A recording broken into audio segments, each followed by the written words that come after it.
Do you find yourself obsessing over food quality? Trying to eat all clean, organic, grass fed, farm to table, thinking that's finally what's going to help you drop the spare tire around your belly? You're not wrong for trying that. You've been told your whole life that eating clean is the answer. But here's the uncomfortable truth most people don't want to hear. The over obsession with clean eating might actually be what's keeping you fat. Because you're not lazy, you're not undisciplined, you're actually doing everything you thought you were supposed to do. You skip dinners out, you say no to dessert with your wife and kids, you pack all your meals when you travel, all in the name of eating healthy or clean. And somehow, you are still stuck. It's not because you don't care or you don't have willpower, it's because you have been misled. You do not have a discipline problem, you have a strategy problem. Now, before we go any further, let me just say this. This video is not going to be me telling you to go eat a bunch of junk food and abandon clean eating altogether. It's quite the opposite. But what I do want you to do, and what I want to help you with here today, is take the mental energy you are spending on food quality, organic this, organic that, and redirect it towards what actually moves the needle according to research and my anecdotal experience, which is food quantity. Because if you can get that part right, you will still get all of the benefits of eating healthier or cleaner, but you'll finally be able to sustain those results and those benefits long term. And look, I'm not pulling this from some random article I read or YouTube video I saw on the internet. This is coming from years of me formally studying this stuff and working with real people in the real world. My background is in nutrition, exercise science, kinesiology, even some psychology, and I have coached over 1,000 of my own clients through this exact process inside of my fitness coaching and consulting companies.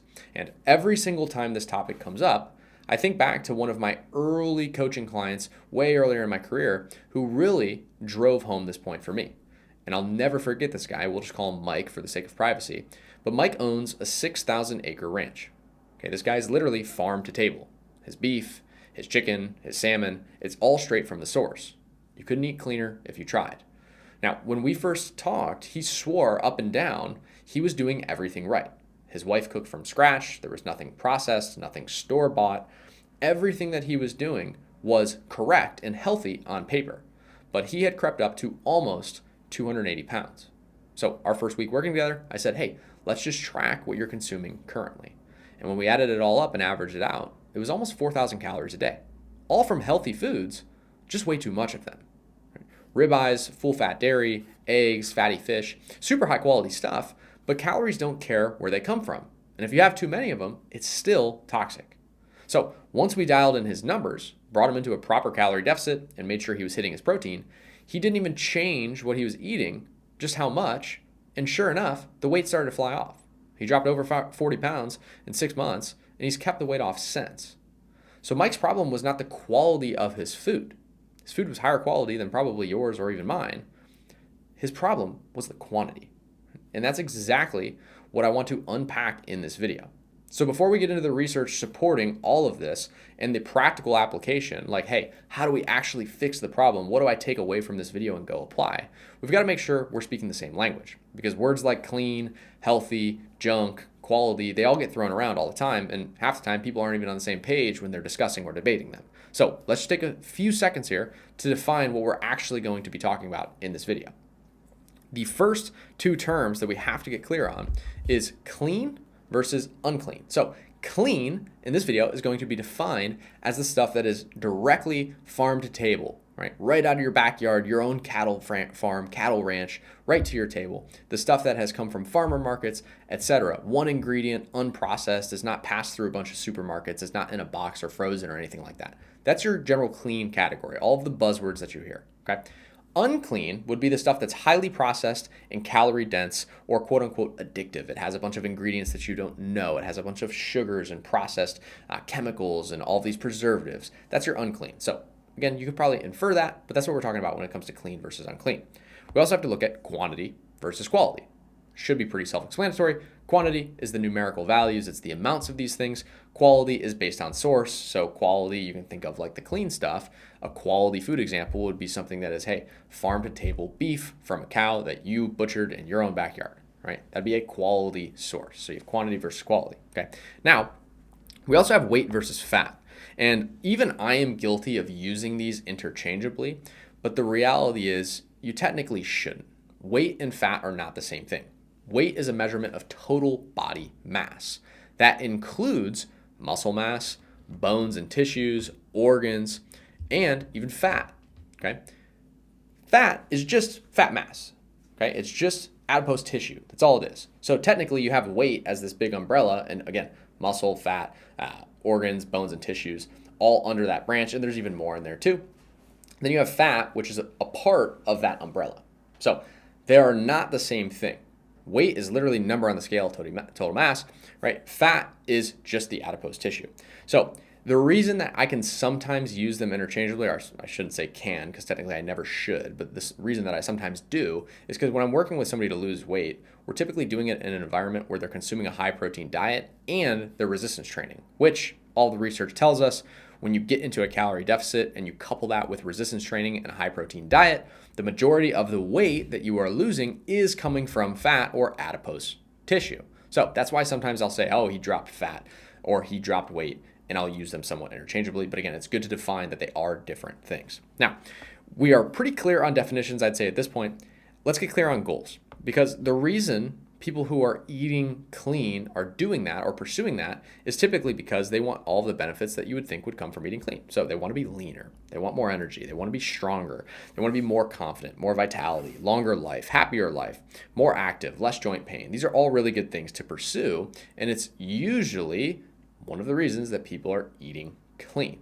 Now, the belief shift that I want you to take on in this video and the lens that I'm trying to help you look through here is, while that's fine and dandy and good, it's a great pursuit, I think you can get the majority, if not all of those benefits purely by getting to a healthy body weight, right? And the way that you're going to get to a healthy body weight is through eating proper quantity of calories, okay? So that is essentially the claim or the shift that I want you to undertake here. Now, when it comes to what that looks like, I will say technically you could get to a healthy body weight purely by eating clean, but eating clean is not the actual mechanism that's causing you to get to a healthy body weight or lose the weight, right? It's a vehicle, but it's not the mechanism, right? The mechanism that is causing that is you got into a calorie deficit. So yes, if you start just eating clean and avoiding the unclean foods, which again, higher calorie, highly processed, a lot of artificial stuff, of course, if we avoid those things, you're probably going to consume less total calories, maybe even enough to get into a moderate deficit and lose the weight. But again, it's not purely the fact that you're eating clean foods that cause that. It's the fact that those clean foods got you into a deficit. Again, so the main mechanism here is the calorie deficit, which is a measure of quantity. Okay, that is the core fundamental belief shift that I want you to adopt here. So when it comes to actual evidence and research, there's a few articles that I want to present to you. Some are meta-analyses, some are individual studies. But the first one is a study covering all-cause mortality and BMI. BMI is body mass index. So it's the one that everybody gets in a fret about because they go to the doctor and BMI tells them they're obese or morbidly obese. And they're like, I'm not morbidly obese. And BMI told them they were. And my opinion is, if BMI tells you you're overweight or obese, you're overweight or obese. It doesn't really care about your feelings. It's just the medical facts, okay? But that's what this study is about. Actually, technically, it's a meta-analysis, worth noting. But it's association of all-cause mortality with overweight and obesity using standard body mass index categories, okay?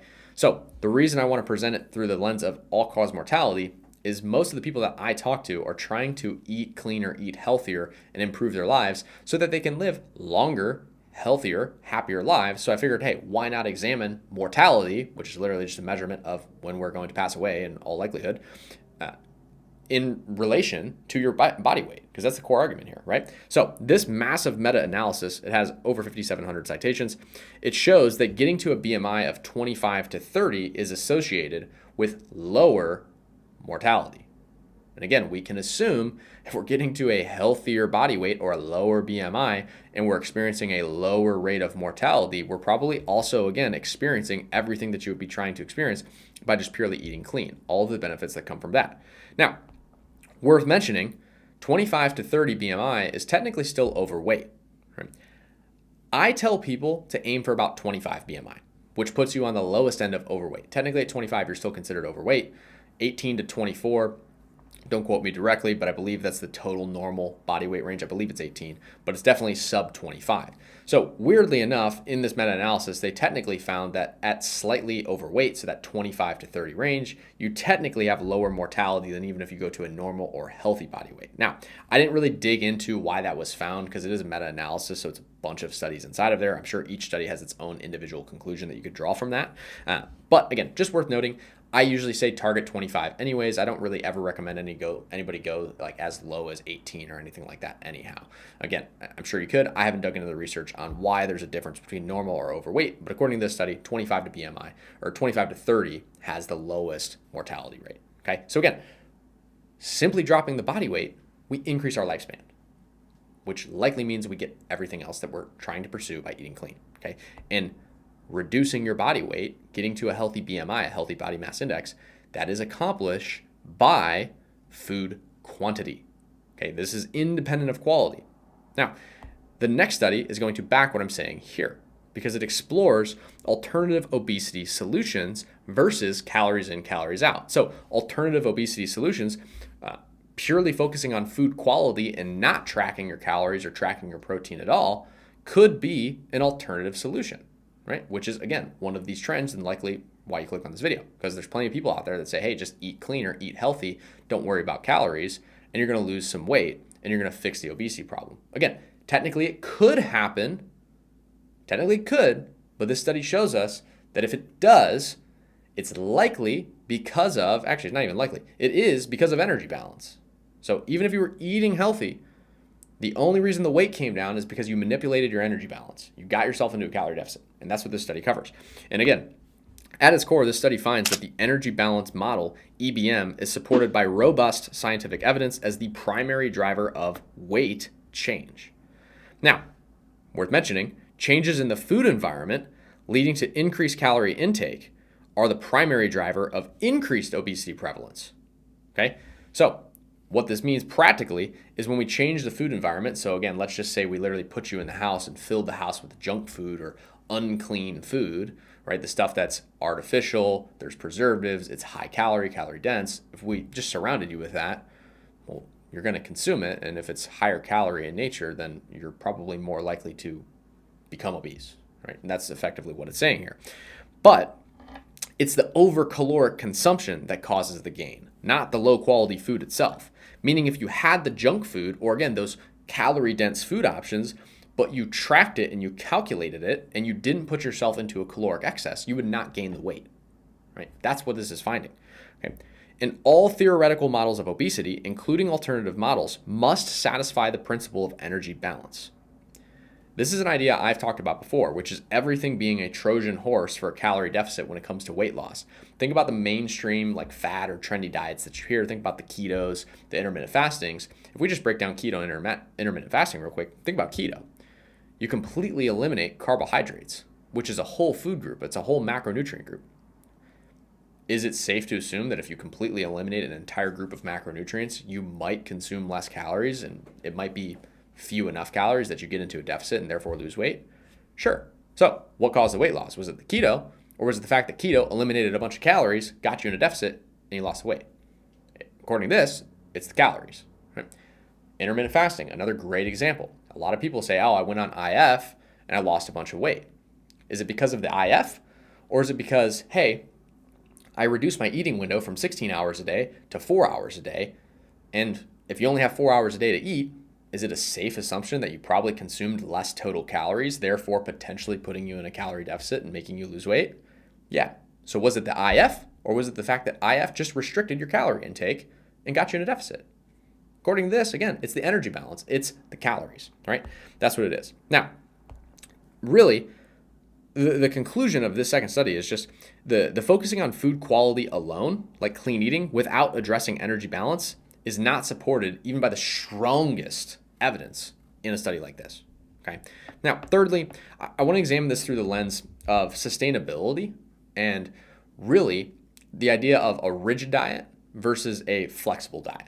Okay. Because one of the anecdotal things that I have seen is anytime you are putting a client through some sort of regimented nutrition plan, anytime you come in and say you can't have this this and this and this, and you give them this big list of stuff that they can't have, while it works really well initially while motivation is high, on a long enough time period, once motivation fades and they psychologically start to check out, they will get off of that rigid plan very quickly and then therefore relapse into the food that they typically binge, that again is typically unclean or very dense in calorie nature, right? And so they go back to over consuming, fall off the wagon, get burnt out, and they're back at square one. I have found the less rigid I am with advice and tactics, the longer they continue to get results and the longer they sustain the results once they get to their goal.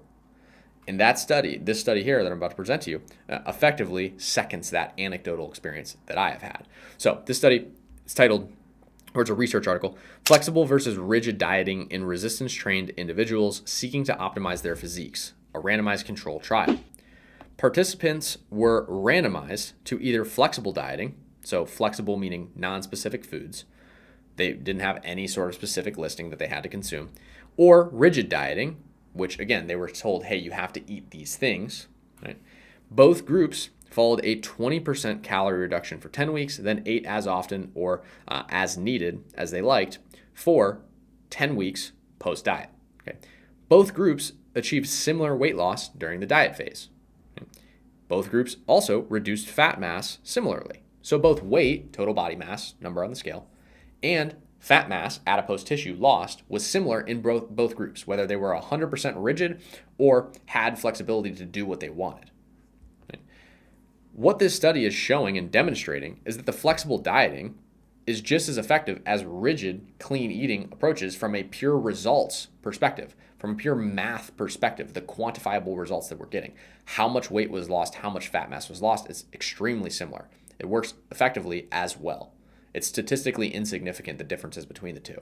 So I pose this question to you, which is, would you rather have the super rigid plan that says you can't have this, can't have that, can't have this? Or would you rather have the plan that says, hey, as long as we're eating in this deficit, have what you want? Which camp would you rather be in? Because according to this study and what it found, again, in resistance trained individuals, which is what I'm typically doing with clients, we're resistance training, right? Which camp would you rather fall into? Well, for me personally, I would rather just have the camp where it's like, hey, give me my calories and let me do what I want with it. That sounds a lot more enjoyable, and the results, statistically here, were the same. Right? So which camp do you want to fall into? Seems like an easy choice to me. Now, all I want you to pull from that is you don't have to eliminate foods or eat 100% clean to lose weight. And again, the purpose of this video is not for me to rag on clean eating, because even looking at that flexible versus rigid, saying, hey, here's your calories, eat whatever you want, I actually don't think that that is the correct way. I think you should try to do both, right? I think ultimately it's, hey, get into a deficit, have some calories allocated for fun or flexibility, but don't go all the way off the deep end and go too rigid, 100% clean, because you're more likely to burn out and gain the weight back long term. Okay, that's what I've seen anecdotally, and that's also, again, just being logical here. I'm sure the majority of you watching this will agree with me. Okay, now, let me just pose a solution. And again, it's pretty much what I'm saying here. Shifting, like I have been talking about this whole video, shifting the lens at which you look at food to quantity first. Again, we're not abandoning quality. We're just prioritizing quantity. Okay? And I think the reason that a lot of people are resistant to this idea is because they've tried calorie tracking or macro tracking before, and it failed. And it's failed so many times for them that they want calories in, calories out. They want thermodynamics to not be true so bad. And that's why you have so many of these trends or alternative solutions to obesity popping up, where again, it's all Trojan horsing as deficits. People are just trying to find the Trojan horse that works for them when we could just get down to, again, the brass tacks, the numbers, figure it out and make it work. So there's a part of me that's empathetic to it, because again, like if I had tried something a million times and it wasn't working, obviously I would want it to not be true as well. But science just shows us again and again that it is true. So we have to face the music at some point and accept that calories in, calories out is reality. If you're trying to lose weight, you have to consider energy balance, right? But what is typically happening, and in my opinion, and also some research shows us this as well, is that the reason that it didn't work is because the tracking was done improperly. That's usually what occurred. So again, they went to track calories, they went to track their macros, and they thought they were eating a certain amount, but they were actually eating more than that. And then they said, oh, it didn't work for me. I'm not going to do that. Tracking calories. Calories are fake. It doesn't matter. No. It matters, but you have to do it properly, right? And there's a study here that came out, and I actually remember looking at this study back when I was in school because it's been around for a long time, and it's a landmark study, and it was put out by the New England Journal of Medicine. When was the study published? Yeah, 1992. So this study's been around for a long time. But it was on the discrepancy between self-reported and actual calorie intake and exercise in obese subjects. And what this study looked at was obese subjects who reported diet resistance. Effectively, what they were saying is, I can't lose weight even though I'm eating 1,200 calories or less per day, which is extremely low calorie. I can't think of any situation where a grown man should be consuming less than 1,200 calories. I don't think this was just men, though. This was multiple. This was men and women. Now, group one, which was the diet-resistant subjects, underreported their food intake by an average of 47% and overreported their physical activity by 51%. Okay, so these people who are saying, "Oh, I'm diet resistant. It doesn't matter. I'm consuming less than 1,200 calories. I can't lose weight." In actuality, they were wrong on their intake and their caloric output, which are the two parts of the equation that we have. We can only consume less or burn more, and they were wrong on both. So they had this scale going the complete opposite direction that they wanted to do. Now, a lot of people will say, well, what are the metabolic differences? Or I have bad metabolism. Well, in this study specifically, they found no difference in metabolic rate between the diet-resistant subjects and the control subjects. So it debunks the whole idea of, oh, it's my metabolism being bad. Yeah, there are cases, don't get me wrong. But most of the time, it's not a metabolic problem. It's not your metabolic rate. It's purely a skill issue with being able to track accurately, properly, and also being able to allocate how many calories you're outputting or burning from your physical activity, right? Now, this failure to lose weight was explained entirely by substantial misreporting of food intake and physical activity, which is what we said here. And really, it just supports the idea of we have to track our quantity accurately. That's the most important skill. Clean eating does not solve the problem for people if they can't accurately track their intake. Think back to the story of Mike. That's the cleanest food you're going to get, farm to table from your own ranch. It doesn't even travel more than a mile before it gets to your table. How are you going to get cleaner? You really can't. Quite frankly, I was jealous of how clean his food was, but he was just consuming too much of it.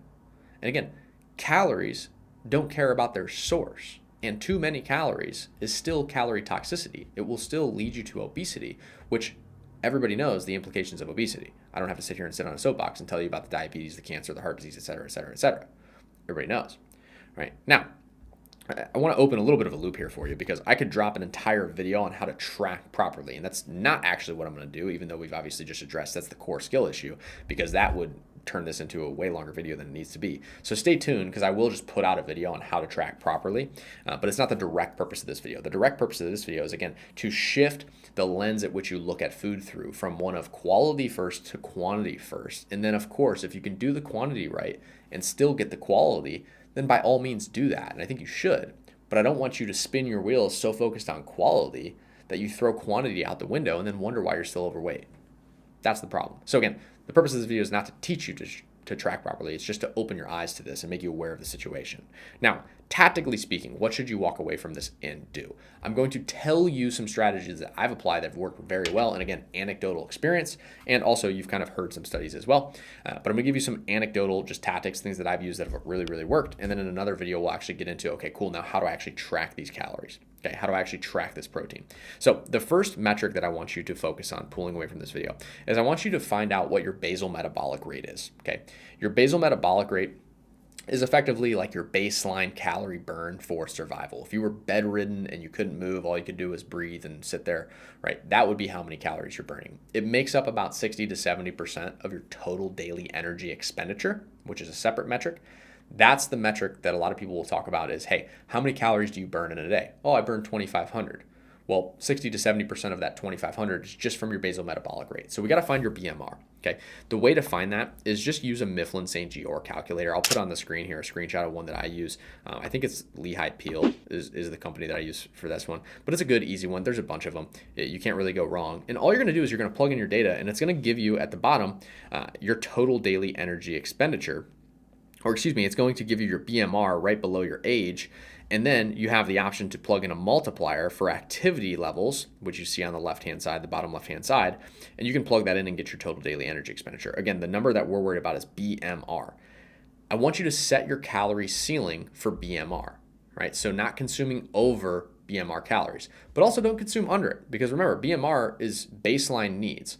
So I don't want you to get too restrictive here, because if you're too far under your BMR, there's long-term implications to that as well.